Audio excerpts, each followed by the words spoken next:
Good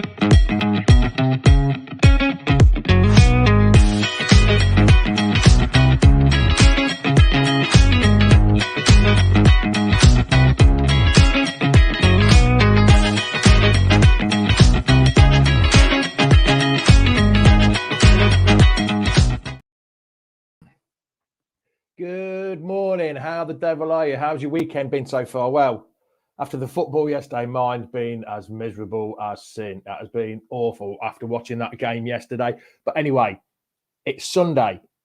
It's 10 a.m. It's time for the famous Foxes Aftermath show run by the fans, for the fans. Your opinion matters. So come on, get them comments in. Come on, let's get going. Welcome to Leicester Fan TV. Are you ready for the show?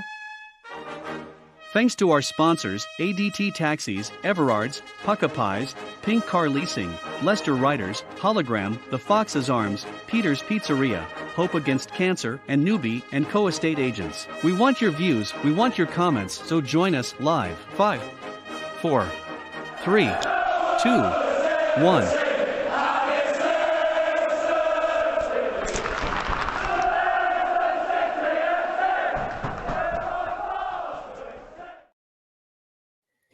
Morning all, how the devil are you? Yes, just running a few minutes late. Ben's not here, but he will be with us in a couple of minutes. So you're going to have to listen to me waffle on about football. Right, so where does everyone want to start? It's a bit difficult to decide where to start where to start, is it? Shall we start at the beginning? Yesterday's game. Mark says, hey up, Jamie, up the Foxes. I'll never quit, no matter what. Been with them for 50 years, ain't quitting yet. I know what you mean, but it's hard work, isn't it? It is hard work. Where do we go from here? Yes, where do we go from here, Councillor? Oh, morning, Councillor. Hope you're well. Hope you're good. Andy Medhurst, let me just get rid of that one. How is the clueless clown still the manager? How is the... I'm not going to say what you said, but yes, how is he still the manager? We'll start off with the very... genuine morning, Sam. It's unlike you to be up this early in the morning. For me, Rodgers. For me, is Rodgers isn't sacked. After that, do you have to question top commitment? Yeah, there is a little bit of a top out the board now. They're getting a little bit of once it starts going up there. It's a bit of a problem, Sam. Yes, I'm agreeing on that one. Is he losing interest or is he concentrating on his other business? What are my club? Yes, what is my club? I mean, we'll start off with a genuine question for you out there. You fans, you're the fans, right? Genuine question. What is the difference between Rodgers' style of football right now and the style of football under Puel? One had his 2 points from Europe. The other one has his 2 points from relegation. And guess which manager has been hounded out by the Leicester City faithful? Tell me, what is the difference? The style of football. Genuine question here. What is the difference in style of football? That's what I want to know. Imitaz, morning, Imitaz. Haven't seen you for a while. Yes, pretty much the same now, isn't it? King Pal. Yes, it'd be absolutely fantastic, Nick, wouldn't it? If there was a bit of chat coming from the club just to explain what is going on. It wouldn't take much, would it, just to explain what was going on? But just a little bit of chat would help. It'd be absolutely fantastic. At least we'd get a bit of communication and see how they're working. Mick Hewitt, let's see what Mick's saying. Mick is saying, morning, Mick, how are you? If Rodgers stays and if we get a new signings, I don't think it will make any difference. He needs to go. Is it because, in my mind, he can't get the best out of this group of players? I think we have got a decent group of players. But we just need a manager that can get the best out of them. That's what I think, Mick.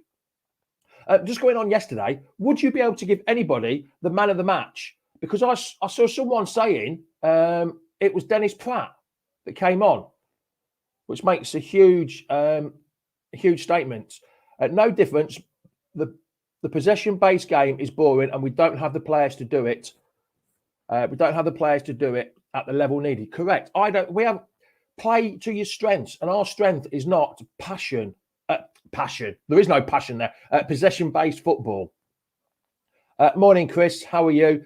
Morning, Jamie. Hashtag keep the faith, pray for a miracle. Where is it? That's all we have. What's happened to Foxes Never Quit? Fearless Foxes. What has happened to it? And keep the faith. Luke Harrison has says, where's Luke's comment gone? It's all quiet from the boardroom. Is that because they're searching for a buyer? You never know. You never know. Even if there was sold 50% of the club to a bigger shareholder, that would be absolutely fantastic. It would be brilliant. So I'm just checking. It'd be absolutely brilliant if we just get a bit of communication. It'd be absolutely fantastic. Ricky Lambert. I was thinking of the footballer Ricky Lambert then. It's constant work. We just haven't been good enough. Very uninspiring. Post-match comments by Rodgers. He's given up for my... You know what, Rob? I'll agree with you there. He's starting to throw some people under the bus. And when you start doing that, it's going the wrong way. When you start throwing under people, cannot accept lack of fight. You know what? We were talking about this yesterday on the Aftermath show, on the post-match show. If they'd showed a bit of fight, a bit of passion, a bit of spirit, then I'd have been happy with that. Like in the Great Escape season, they showed a little bit of fight, a little bit of passion, a little bit of spirit. I know we kept losing until them last 8 or 9 games, but then we made it. We came through. We never looked like we're going to... Every time we go on that pitch this week, every time we go on that pitch, we look like we're going to lose.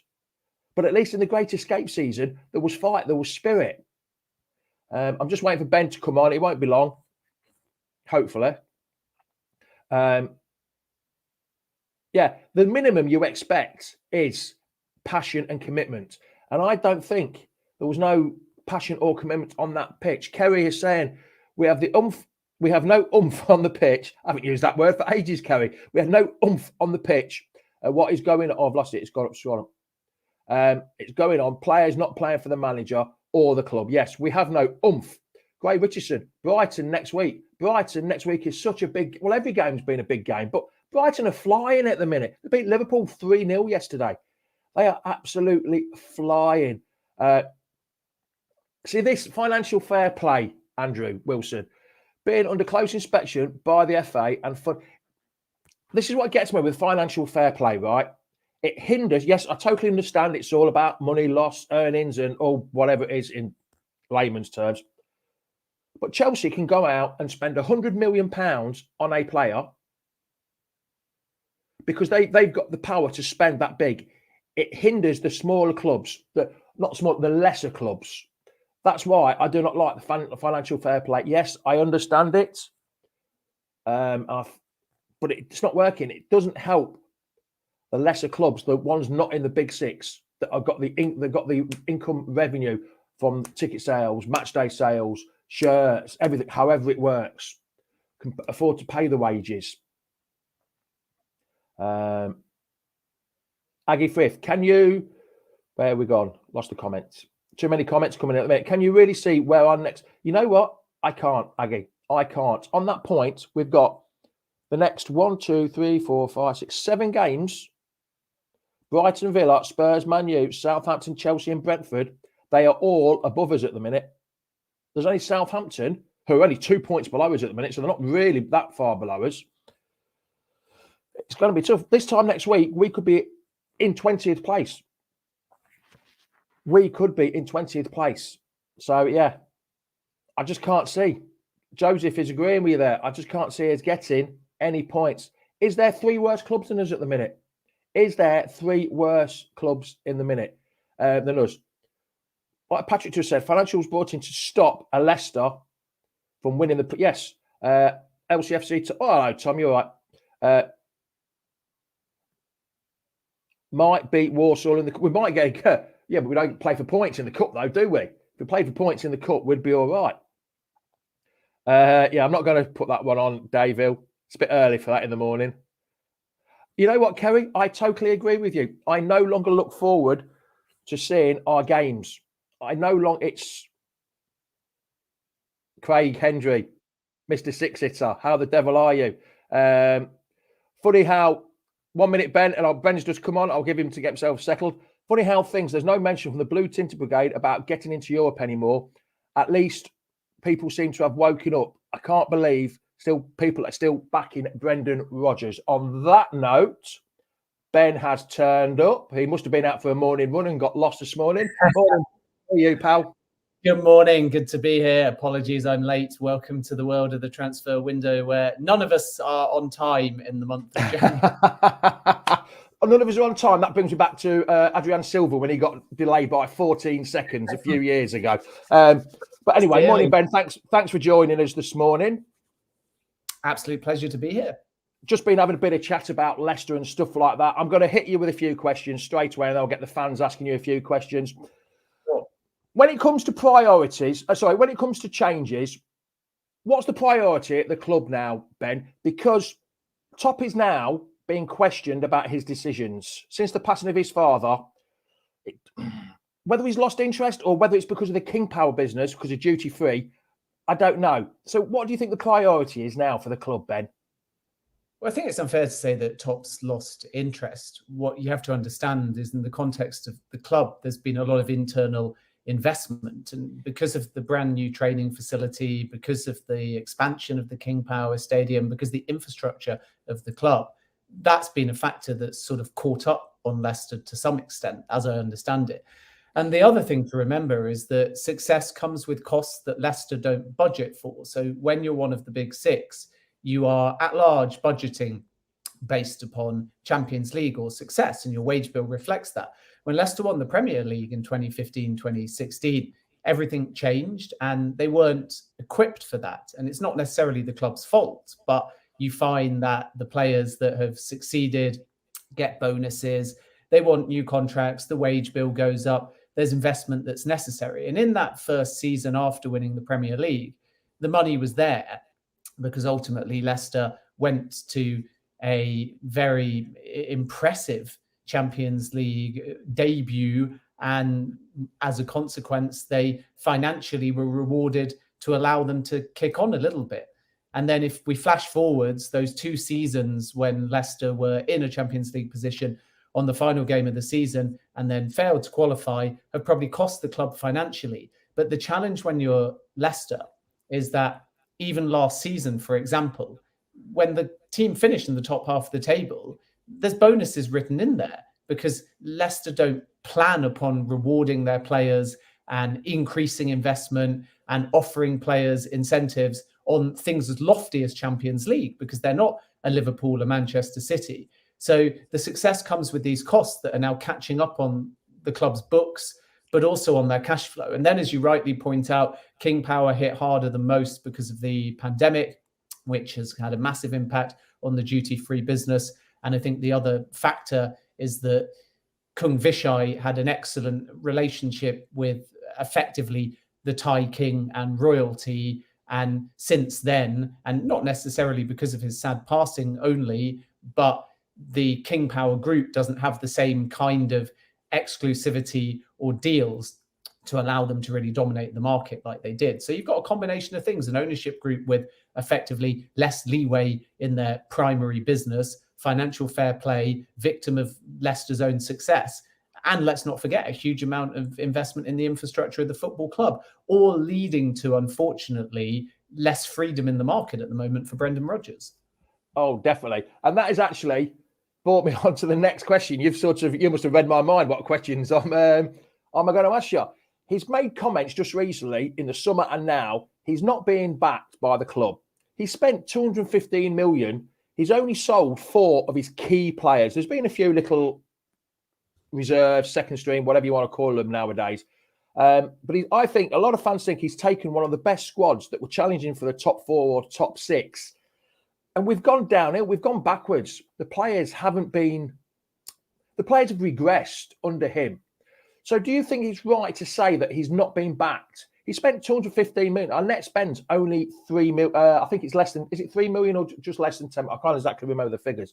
Do you think he's right in coming out in that? Is he? What do you think he's trying to achieve by saying he's not being backed when we all know he's had money to spend? Not a lot of money, though. Well, I mean, if we take his entire tenure, what we're seeing is a decline, both in terms of the standard and therefore results, and also the spending. But if we look at it collectively, he has been supported within the market. And the Leicester teams that I referenced before that were in those Champions League spots in the final day of back-to-back seasons were arguably, if not definitively, stronger than the squad that won the Premier League. And that's the kind of difference, that the team that won the Premier League in terms of its core were likely to go down under Nigel Pearson and then had the momentum to win a Premier League title. But it's still ultimately players like Wes Morgan, Robert Huth, and even Riyad Mahrez, who was phenomenal and still is, was very hit and miss for Leicester up until the back end of that great escape, and then suddenly found a way to score goals. And everybody knows about the story of Jamie Vardy and so on. But if you look at the team that Rodgers built a few seasons on that were challenging for Champions League football, there was far more technicians, there was far more quality. They were established players because obviously Leicester had kicked on, and part of that was the spending afforded to Brendan Rodgers. So I think that when Rodgers says that he's not backed, he's very much talking about the imminent, because he's not had the freedom to move in the summer, and January is going to be very difficult as well. And of course, he's probably referencing the departure in particular of Wesley Fofana, because we all know that the board decided that it was an offer that was too good to turn down, but Brendan Rodgers would like to keep the player. 70 million was an offer, like you say, too good to turn down. But at the beginning of that season, at the beginning of this season, we had a dreadful start, didn't we? That 7. And I'm just wondering whether the Fofana, how it happened, do you think that would have caused the problems in the changing rooms at the beginning? Because were they all looking at Fofana thinking, oh, he's a bit too big for his boots, and it caused problems in the change rooms? Do you think that's why, or is it just the players and Brendan that can't quite get the communication right at the minute over the playing style?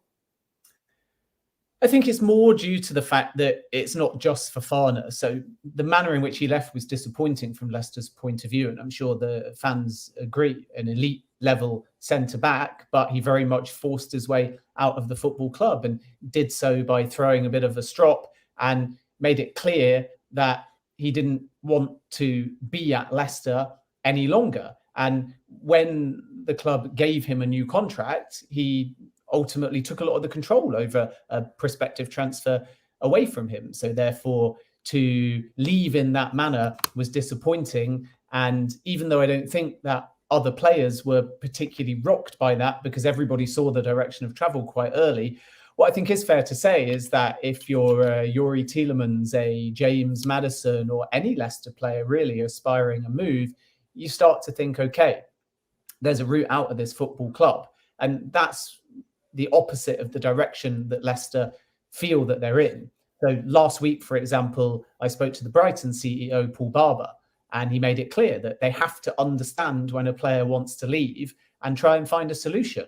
And they're flying in the Premier League. But Leicester had elevated themselves away from that kind of reputation as a selling, or in the context of the Premier League anyway, a stepping stone club, because they won the Premier League. They've been in Europe. They've had a number of very impressive seasons, top half finishes, and therefore, why should Leicester sell? And who would want to leave Leicester if they're in the Europa League or ultimately in the Champions League? So I think off the back of all of that, and then that one season where Leicester were not in European football, there was a change in a lot of the players' mentalities, because Wesley Fofana felt like he'd gone as far as he could with Leicester, and he was a Champions League player. And what I think is changing the dressing room mentality is just the old guard that very much with the vocal voices are starting to dissipate. Kasper Schmeichel's gone off to Nice. Jamie Vardy is not playing as regularly. He's not scoring as freely. And it's a lot harder in that dressing room when you're not leading by example and putting chances away to really be the vocal voice, because you start to get questioned by some of the younger players coming through. So this, I think, is just a kind of teething issue between a new generation and the old guard that are still there, that either won the Premier League with Leicester or were there shortly afterwards. And I think what Brendan Rodgers needs to do is go back to what he's best at throughout his career, which is dealing with young players. But when Rodgers is trying to do that and refresh and revamp, he's struggling to bring in the personnel he needs. So he feels like he's stuck with what he's got. And that's kind of hodgepodge. It's half between some of these older names. You look at the Forest game and Vardy plays, Brighton plays. These are names that feel like they've been at Leicester forever. And then you look at one or two of the other players like Wilf and Diddy, who is just not in great form.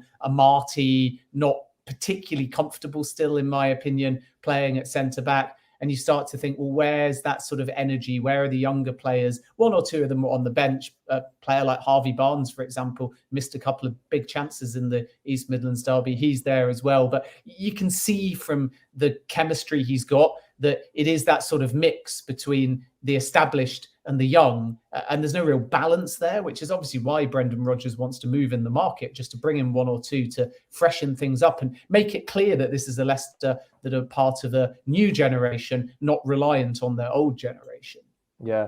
See, a lot of the fans, and myself in particular, I'm a big, as everyone knows, the last 18 months, I'm a big Rodgers out, because the style of play, when he first came, the style of play was absolutely fantastic. I love that season of the full season of 1920, when he went on to beat Newcastle 5-0, Southampton 9-0. We were playing flowing football. We looked unbeatable. We had 2 top 5 seasons. I know we should have finished top 4, but we had 2 top 5, which is perfectly good enough for a Leicester fan. I'd take top 5 every day of the week. But then we've just plummeted like a stone. The style of football, I just don't understand the style of football. When we were in that 1920 season, we had a bit of leadership, we had a bit of passion, we had a bit of spirit. It was like in the Great Escape season, Ben, that when we never looked like we were going to get beaten. And yes, we did get beaten, and then it was that last 8 or 9 games that we came on and really did well. But we never looked like we were going to get beaten. They seem to go on the park now, and they look like they're going to get beaten every time. As soon as they score a goal, that's it. I mean, that record, what was it? If they've conceded a goal, they've lost this year. I think that record is in the league. It just doesn't look right. So why do you think he's changed the style, and why do you think he's so stubborn in his style of play? We didn't mind the style when the team were pushing for the Champions League. The big difference between Ranieri and that Premier League winning side and Brendan Rodgers is ultimately that Rodgers likes a lot more of the ball, but Leicester have still got that counter-attacking ability, and they use it very wisely. And Rodgers, I think, doesn't at the moment know his best 11. That's the first thing I would say.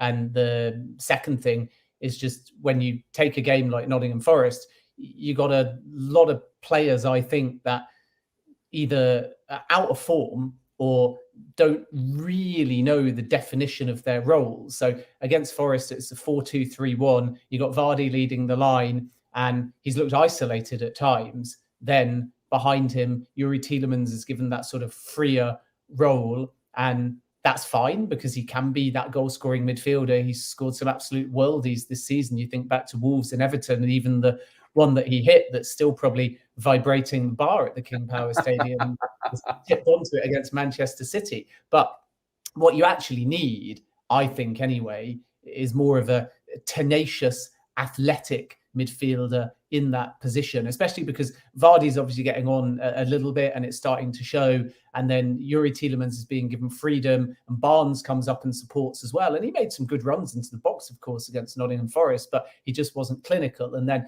with Brighton, when the ball's dead, he's got a wicked delivery. But for some reason, when he's running with it in play, a lot of his crosses either get blocked or don't go anywhere. So then what you actually find is with Brighton, Vardy, Tielemans, there's not quite the same zip or pace. And then for whatever reason, comparative to the days when Pereira was just about the best fullback in the Premier League, Castagne and Thomas aren't really as much of a threat coming forwards, which I find odd because if you look at Castagne at Atlanta and when he first joined Leicester, he had that in his locker room. But I don't look at Leicester in wide areas now and think that they're going to do too much damage. Certainly not without James Maddison in the team. And he's obviously so key, which is why Leicester will want him fit and to hang on to him. And then the other thing is just at the back, there's no real leadership. There's no real composure. Faces come in and generally done quite well. But Amati, as I said before, I don't have too much confidence in. And Danny Ward,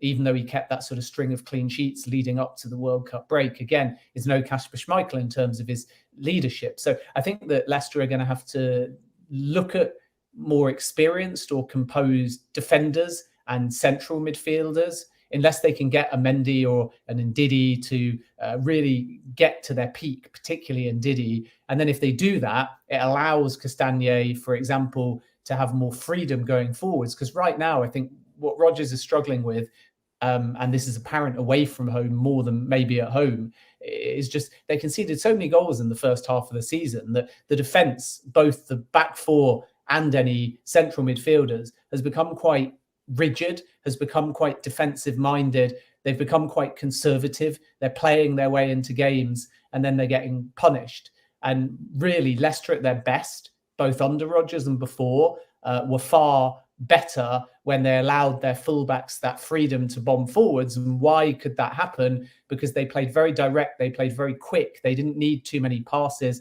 they won a lot of second balls and they didn't give that many away. And underrated players back in the day, like Danny Drinkwater, were integral to that, even though the Mahrezes and the Vardys got all the credit. But now I just think that lack of shape and that lack of experience and that lack of composure at times at the back is making everyone lack a bit of confidence to play with width and to play quickly and to commit numbers forwards. And that's why Leicester aren't scoring goals. I mean, there's a lot you're saying about Danny Drinkwater. Me and the editor, Phil, we're the older two statesmen of Leicester Fan TV, and we're like a bit of old school. We haven't got the donkey that does the donkey work. Sorry, that's the wrong choice. So we haven't got the player that does the donkey work in the middle of the park. A bit like your Danny Drinkwater, a bit like your N'Golo Kante. They can give it to the men that can make the difference. We don't seem to have that player in the middle. And Ndidi has gone, for me, and a lot of fans, he's gone from there down to here. Some of his touches have been, when he first came, he looked fantastic. And he used to have a pop-on goal, 90% that went in the stand, a few went in the back of the net. But and he was winning the ball and he was putting it up. But now, I don't know whether it's the style of... like prime example yesterday. He won the ball in the middle of the field, and instead of playing it forward, he decided to backheel it, and he went straight to that Shangazi or whatever his name, the Notts Forest player, and they had another attack. They don't seem to have this forward-thinking mentality of like old-school football, and even, well, not even old school, 5-6 years ago. It's just the style of play that a lot of Leicester fans are not liking. And just picking up on another point that you said about Amati, no one likes Amati there. But you've got Soyuncu sitting on the bench that looks like he's going Atletico Madrid, maybe. So we'll go on to transfers in a minute because you have your ear to the ground, so you probably know a bit more than me. But it looks like he's going to one of the best teams in La Liga defensively in La Liga, and he can't get in the Premier League side. Why do you think that is? Has he had a bit of a ruckus with Rodgers, and Rodgers doesn't want to put him in? 18 months ago, Soyuncu was our best player. He made the Premiership team of the season, but he's sitting him on the bench.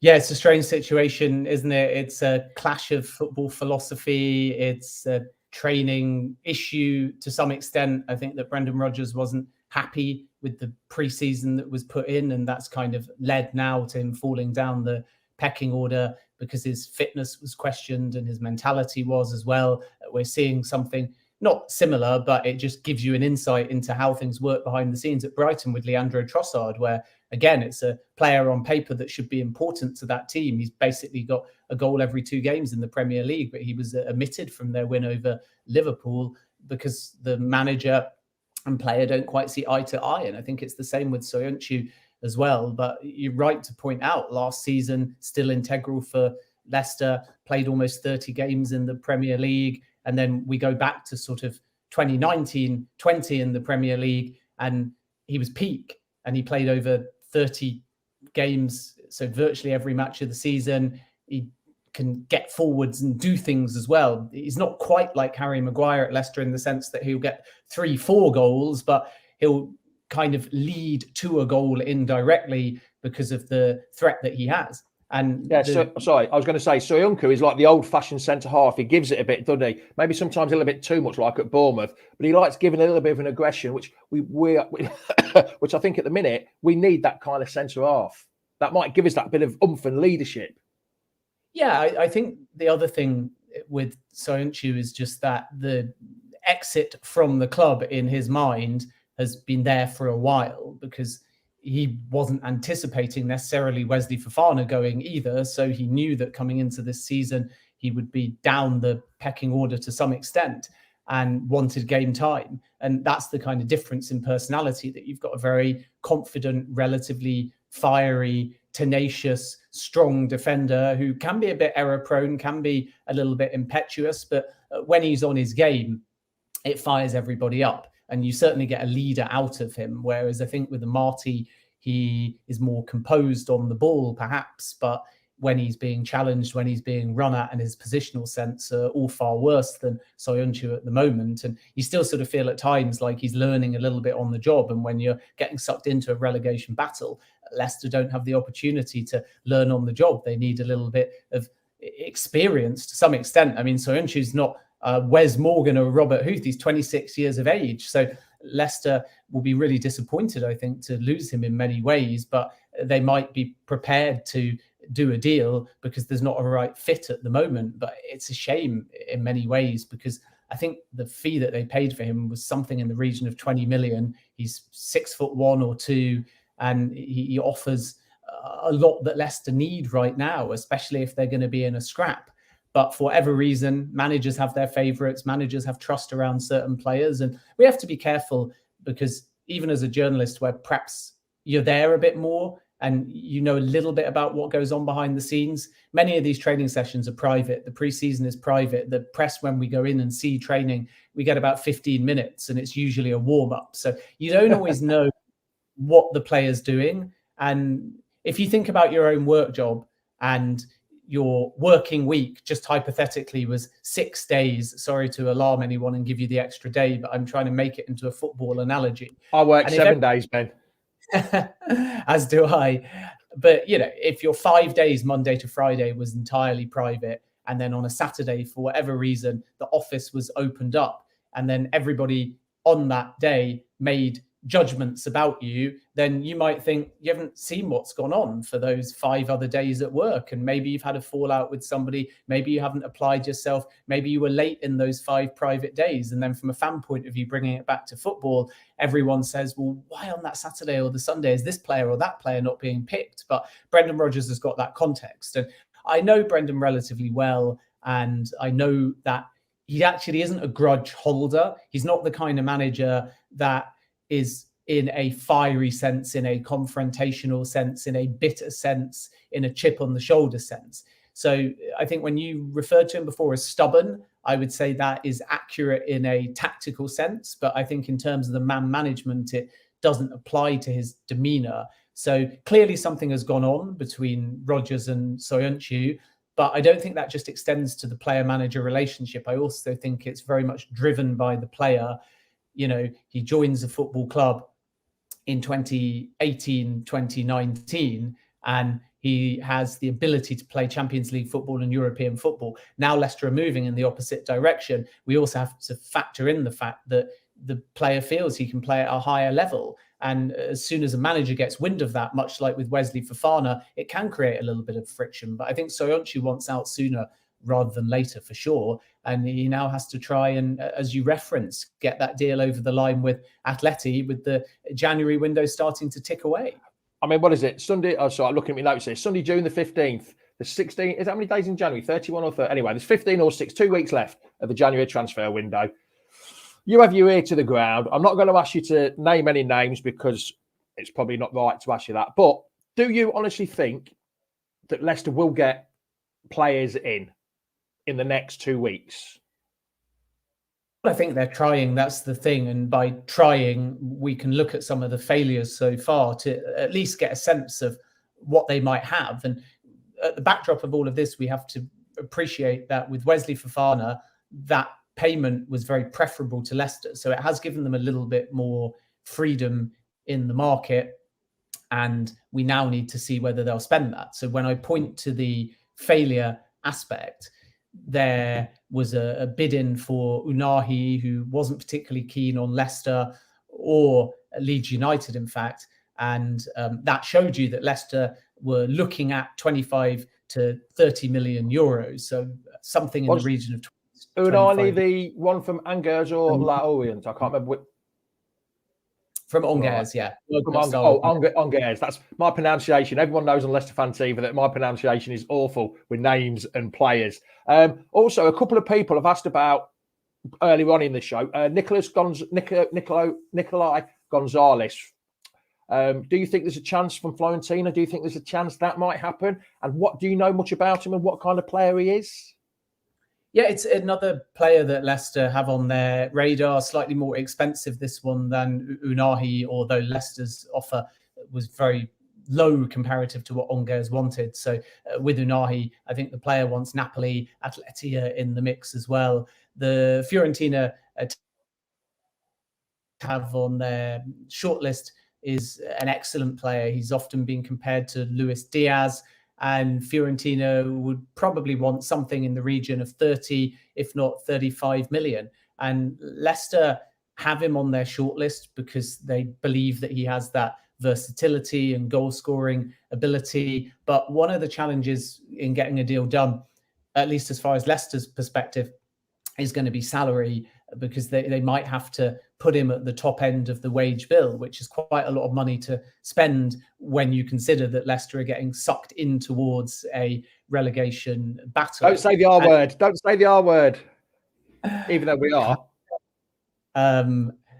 But I think that we know that Brendan Rodgers has been looking for a right winger, and this again feeds into that frustration thing that we were saying before, because if you turn back to the beginning of the season, Rodgers said very openly how disappointed he was that Ademola Lookman's deal wasn't made permanent. And I think that that's another big frustration internally within the club. So we wait and see whether or not Leicester can strengthen in this particular area. What I would say, coming back to the wages, is that there's a lot of other clubs in the mix for Gonzalez. He's certainly on Newcastle's radar. He's been on Brighton's radar as well, and they, of course, are flying at the moment. And I think there's a few teams here that are looking, that just feel like the actual player is value. Like for Leicester to spend 30 plus million in this window, it's quite a lot of money. But for a team like Newcastle, even under financial fair play, for Brighton, who brought in 62 million for Marc Cucurella when he went to Chelsea,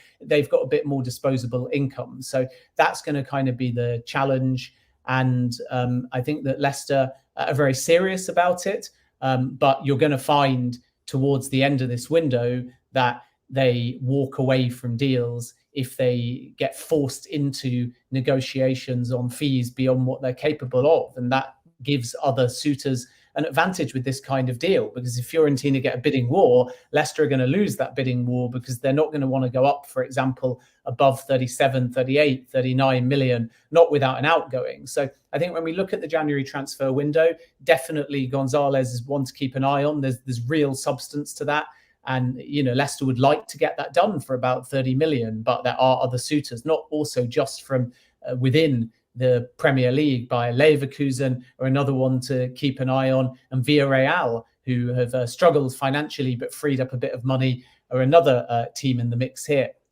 And what I can tell you about Gonzalez as well, and why he's so highly rated, is because he, particularly last season in Serie A, this season for Fiorentina, he actually hasn't played that many games, but he's got a good goal scoring record. I think it's 12 games in all competitions and 5 goals, but he's only played in about 7 Serie A matches, unfortunately. But last season, he played pretty much the full season, and his numbers for both goals and assists were good. I think it was 7 goals in Serie A. He's pacey, he's creative, he can switch sides in a kind of game management area.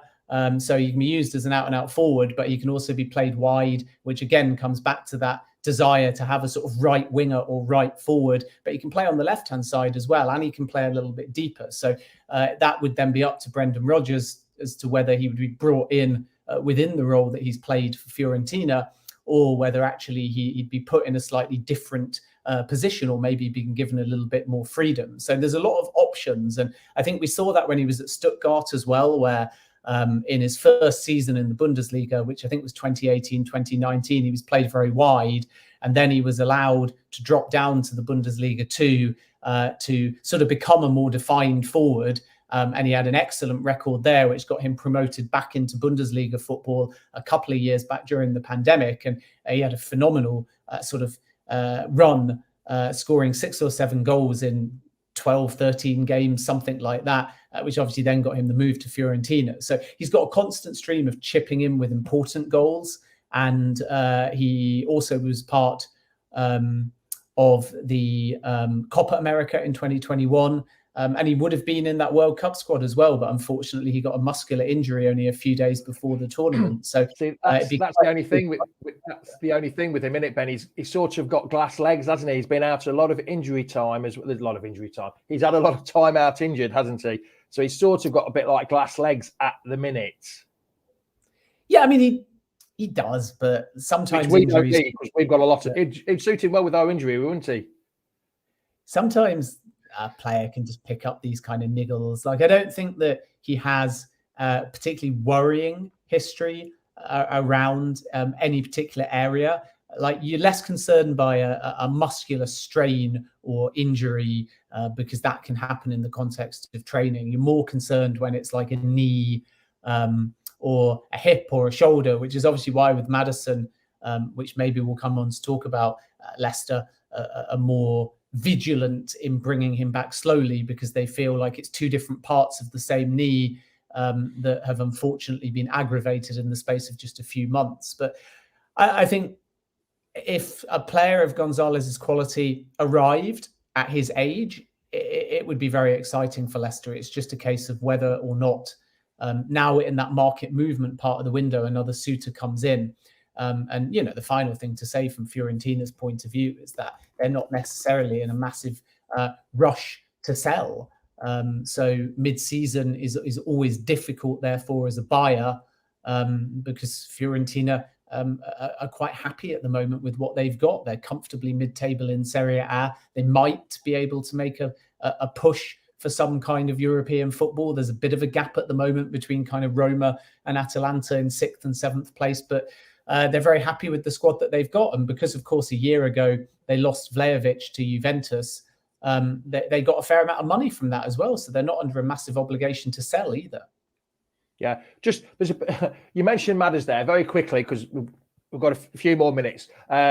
There's a bit of a conspiracy theory with Maddison. He went to the World Cup with a little bit of a knee injury, couldn't play. Then he was on the bench for the last 3 or 4 games. And he came back and he got an injury in a different part of his knee. Now, there's a conspiracy theory going, he doesn't want to play for the club anymore. He's waiting till the last week of the transfer and he doesn't want to get in the transfer window and he doesn't want to get injured before that transfer window. We had it the same with Danny Drinkwater a few years ago. He waited and waited and waited, got sold on the last day. The next game Chelsea played, he was on the bench, fit and raring to go. So it's happened to us before. And there's a lot of people thinking the same thing, that Madders is sort of not wanting to play because he doesn't want to get injured before the transfer window. What's your feelings on the Madders situation? Is he going to be a Leicester player till the summer, or do you think he will go before the end of this window? I think the injury to Maddison is genuine, and you have to flip what you've just said the other way around, that regardless of what's running through Maddison's mind about potential offers, a buying club, with Newcastle United being the ones that made a bid for him last summer, are not going to want to wait until the final hours of the window to suddenly try a kind of last minute deal. If that theory was correct and a club like Newcastle felt like Maddison would just move tomorrow, then they'd already be negotiating with Leicester. And at the moment, there's no offer in. So the risk of a club leaving it until the last minute is basically that Leicester wouldn't have the time to get in a replacement and therefore could well just stick with what they've got. So I don't think there's much in that theory. I think the point with Maddison is that Leicester will be open to offers in the summer. They'll have to be. And James Maddison wants, in an ideal world, Champions League or regular European football. So right now, if there was a mid-season offer, it would put Leicester in the same position as Wesley Fofana. It would have to be a massive offer, and then it might be a division between what Rodgers wants, which is obviously to keep on to the player until the end of the season, and what the board wants. And that offer would have to be really very big, above his market value.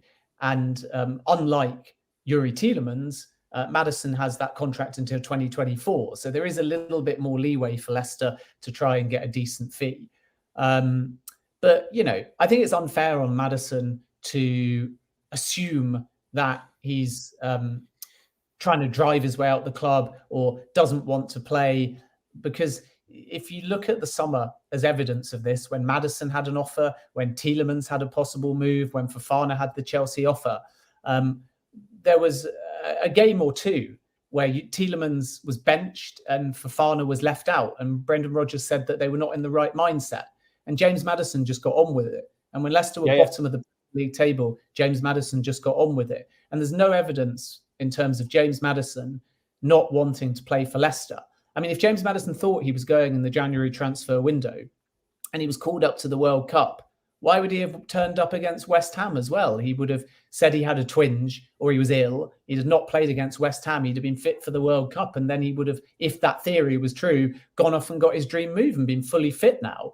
I think just football fans, there's lots of conspiracy because we don't hear a lot from the club and that. I think it's just all conspiracy in our head. We hear all the paper talk and journalists like yourself, but we never actually hear anything from the club until we see the photo of them holding the shirt or a photo saying, I'm sorry to say, thank you for your, or somebody's put something on, thank you for your time at Leicester and blah, blah, blah. So we feel like we're left in the dark a bit. So I think you start hearing all these conspiracy theories in your heads and it doesn't do us any good whatsoever. Yeah, we should literally...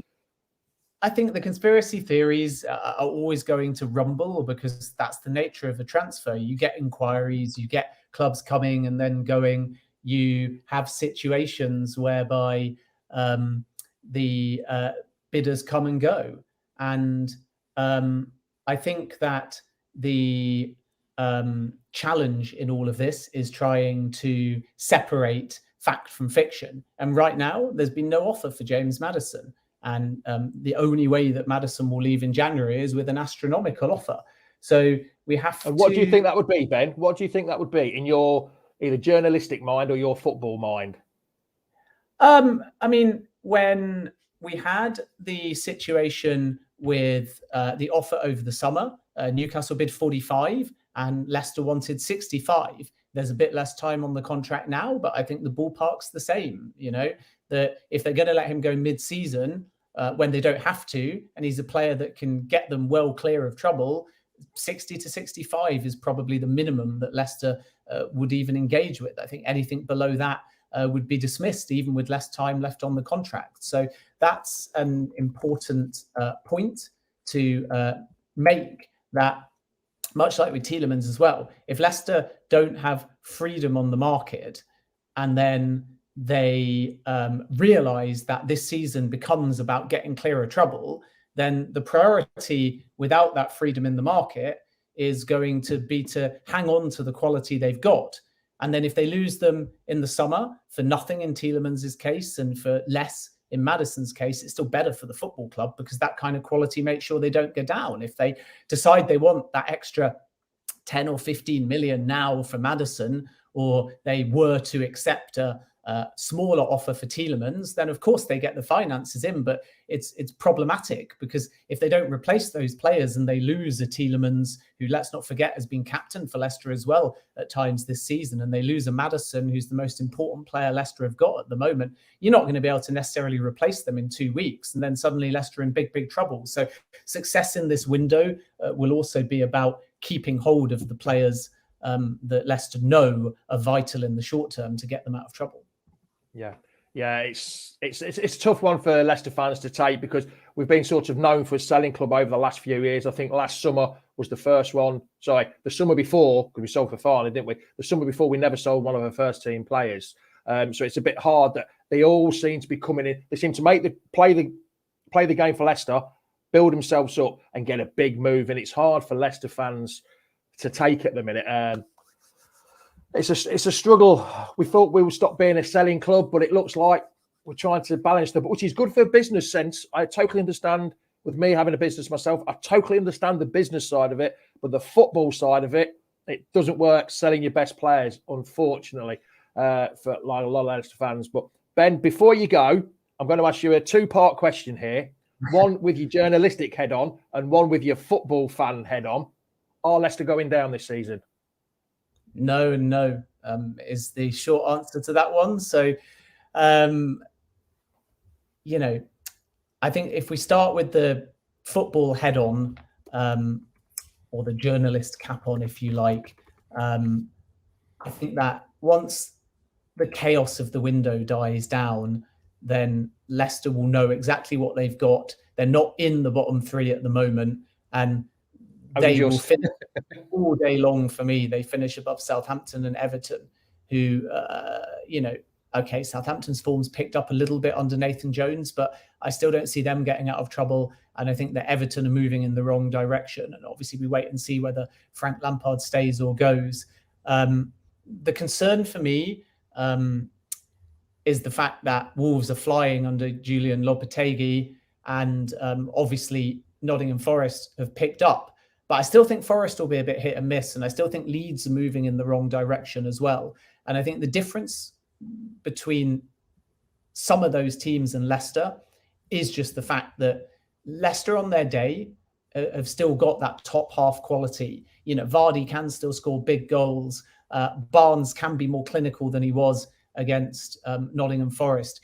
Yuri Tielemans is still very important. James Maddison makes a big difference. So if they can find a way to battle back in games they fall behind in, which has been a problem this season, and shore things up defensively, they've got the goals and the quality. Whereas I look at Everton, Southampton, even West Ham at the moment, and on paper they should be stronger. And I don't think they have that. So that gives me confidence for Leicester. And the fact that, you know, they've been rock bottom of the table and they fought their way out before the World Cup. So hopefully the beginning of 2023 is not now a steep decline. It's a wobble. But if they can get back to that pre-World Cup form, they showed that they can string results together. And I think that's another factor. My only concern for Leicester, if I move away from that journalistic logic and come back to the sort of fan mentality, is just the next run of fixtures, because Brighton are flying at home, away at Villa's easy, and then you've got Spurs, Manchester United, Arsenal. So by the time Leicester reach Southampton, and there's Chelsea to come after that, but by the time Leicester reach Southampton, are they in the bottom three? So that's my concern. So, you know, home to Brighton becomes must win, because it calms things and it gives you potentially a bit of breathing space.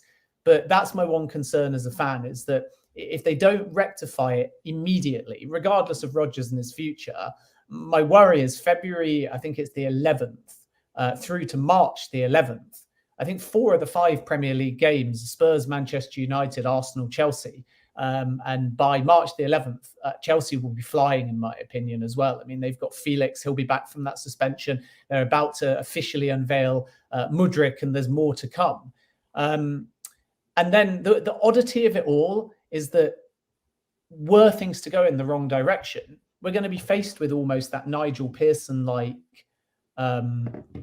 great escape run. Because if you then look at the end of the season, they've got to play home to Wolves, they've got to go away at Leeds, they've got to play home to Everton, they got home to West Ham on the last game. It's like the start of the season, isn't it? We're not playing the big boys. We've got a better run of games.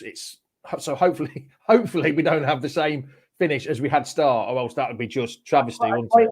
I quite like the run in that respect, because all those big games at the end of the season, and with Leicester not being in the bottom 3 at the moment, I mean, if they can just get a win or 2 at this point, then you start to say it will be in their hands. And there's quite a few of those games that I mentioned towards the end of the season that are home games as well. I think it's home to West Ham on the final game of the season. It's home to Everton in late April. It's home to Wolves in mid-April. They got home to Bournemouth as well in early April. So everything is in Leicester's favour here. You've almost got 2 bites at the cherry. One is win now. And from a fan point of view, everyone's just saying, for the love of God, do that.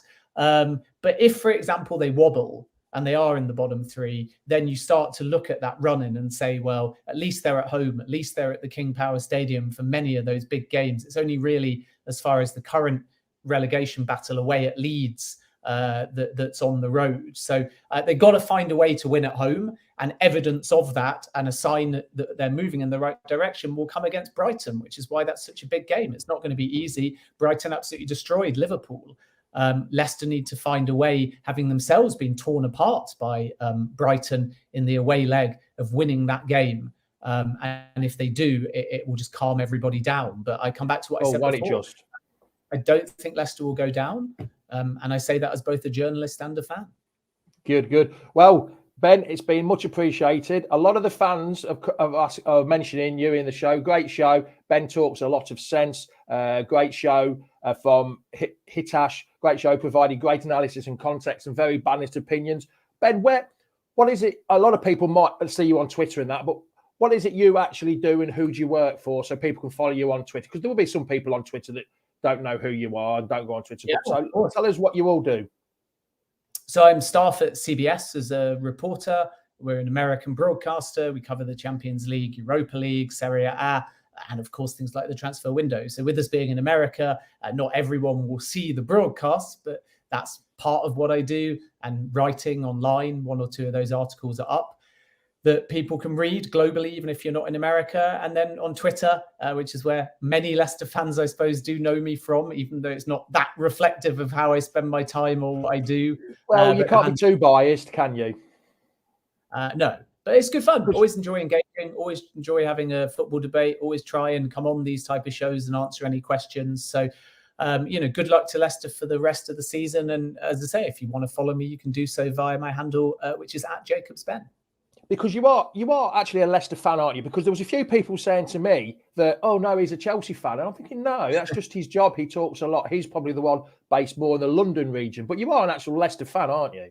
Yeah, born in Leicester, season ticket holders at Leicester. I think the reason why people get caught up in the Chelsea angle is 2 reasons. One, we're CBS. Chelsea have got an American owner. So obviously we do more weighted towards American-led ownership. But Chelsea's just been the story, as people are probably seeing in this window, last window with their takeover.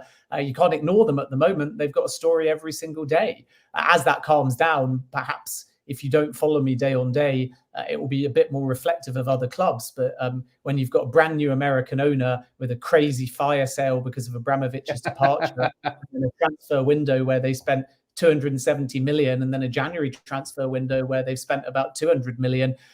This is the story, and it's not just me, it's what everybody's talking about. But bear that in mind, that if it's an American invested team, then from a CBS point of view, we weight more coverage towards that because it's our audience. And you've got Christian Pulisic there as well. But yeah, look, from the Leicester point of view, born in Leicester, season ticket holder at Leicester, covered the Premier League winning season, was sadly at the West Ham game when Kung Vishai passed away as well, was out with Leicester in Thailand for the parade, as well as the one on Vicky Park. And, my era, if you like, was more when we won the League Cup a couple of times in the Martin O'Neill. Early 2000s, Martin O'Neill, players like Steve Guppy, Neil Lennon, Robbie Savage, and obviously Emil Heskey. And I think back to my favourite game. We used to drive up the motorway for all the playoff finals, including that crazy loss to Swindon, 4-3, which was my sort of first memory. And then, of course, I was there for the Derby game as well, which is one of the most iconic Leicester wins. But bizarrely, my favourite memory of Leicester is actually a league game under O'Neill, where we beat Sunderland 5-2.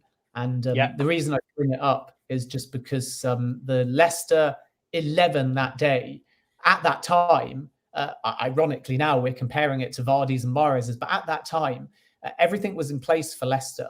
And that was what wowed me. Stan Collymore had come in and from memory, I think he got a hat-trick in that game. Emil Heskey was still there. And everything about the Leicester side was quality. We had one of the best midfields in the Premier League, and we destroyed that Sunderland team. And then, unfortunately, shortly after that, Collymore broke his leg at Derby. Heskey went to Liverpool, and Martin O'Neill left for Celtic. And that sort of era declined. And it happened so quickly. But I think back to that game as a sort of, even though people will talk about the top half finishes, even though people will talk about the League Cup wins, I think back to that game as a reflection of what O'Neill built. Because that one game, even though it was only one game, one performance, sort of showcased everything. Everything clicked. The starting 11 was strong. The manager was amazing. We had a player that Liverpool wanted still, and we ended up selling at the time for, an incredible fee.